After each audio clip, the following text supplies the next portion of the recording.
Nous sommes comme chaque semaine avec Thibault Leclerc. Bonjour Thibault. Bonjour. Alors il y a quelques semaines, vous nous avez mis l'eau à la bouche grâce à la tomate et à cette recette de gazpacho de votre collègue et ami restaurateur du côté d'Angers, à l'Auberge de la Roche.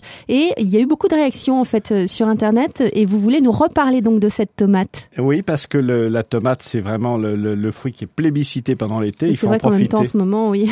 C'est maintenant qu'elles sont bonnes. Et la saison, c'est vraiment de mai à octobre et plutôt de juin à octobre. Surtout qu'en plus, on en trouve beaucoup en ce moment. Elles sortent directement des jardins et elles sont très mûres, elles sont parfaites. Alors, il y a plein de tomates différentes. Bien sûr, il y a la tomate cerise, la tomate cocktail, la tomate grappe, la ronde, la côtelée, la longée. Il y a tout ce que vous voulez. Chacune correspond à une utilisation pour les apéritifs, pour les sauces, etc. Et puis, manifestement, la recette de gazpacho de notre ami de l'Auberge de la Roche a beaucoup plu. Donc là, je lui ai demandé de nous en redonner une autre. Après tout, quand on aime, on ne compte pas. Et il m'a dit, écoutez, moi, en ce moment, je vous conseille une tombée de tomates fraîches avec des anguilles. Parce que si vous avez un peu de chance, vous allez trouver des anguilles actuellement, surtout si vous allez en vacances du côté de la Loire. Alors cette recette. La recette de tombée de tomates fraîches. Vous enlevez les pépins et la peau. Vous avez vu qu'à chaque fois, c'est un peu comme ça qu'il les travaille. Vous les coupez en gros pétales, en 4, en 6, en 8, selon la taille. Et puis, vous allez les faire cuire doucement avec de l'huile d'olive et de l'ail.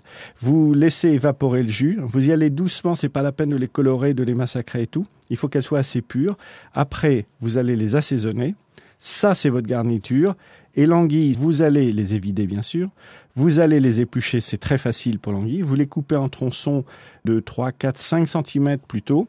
Vous allez saler, poivrer, vous allez les rouler dans la farine.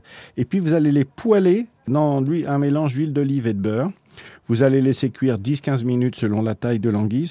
Vous les laissez bien dorées. Quand elles sont presque cuites, vous rajoutez de l'échalote coupée en petits morceaux, de l'ail, du persil. Alors, je peux vous dire que les deux ensemble, c'est une pure merveille. Voilà. Rien que ça met l'eau à la bouche. Absolument. Vraiment, un grand merci à Philippe Baudier pour nous avoir envoyé ces recettes. L'Auberge de la Roche qui se trouve à Saint-Jean-de-Lignières, juste à côté d'Angers.